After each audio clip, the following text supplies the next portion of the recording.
Hello দর্শক, আমরা দেখতে পাচ্ছি সকাল থেকেই বৃষ্টি নামতেছে। আজকে 29 এপ্রিল, সকাল থেকে বৃষ্টি নামতেছে। আর আকাশে দেখুন একবার মেঘের একটা অবস্থা।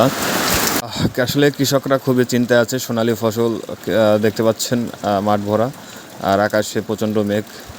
যদি অপরিমাণ বৃষ্টি নামে তাহলে হয়তো বা সোনালী ধানগুলো নষ্ট হয়ে যাবে।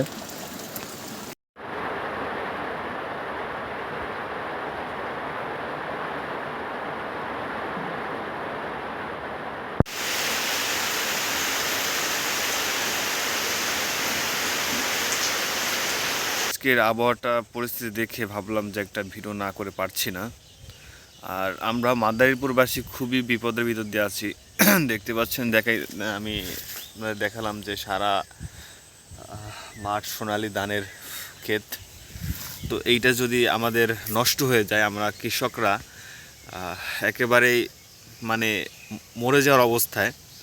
যদিও দেশে তেলের সংকট, আমরা জানি তেলের সংকট, কারেন্টের সংকট, বিদ্যুতের সংকট, তার ভিতরে যদি এখন খাবারের সংকটটাও দেখা দেয়, তাহলে বাঙালিদের মানে মৃত্যু নিশ্চিত। তো সকাল থেকেই হালকা আবহাওয়া বয়ে যাচ্ছে, আর তার ভিতরে মেঘগুলো আকাশ দিয়ে উঠতেছে, আর গুঁড়ি গুঁড়ি বৃষ্টির দেখা দিচ্ছে। তো আমি এখন বাসায় চলে যাব, আর ঘন্টা ঘন্টা আপডেট দিতে থাকবো আপনাদের।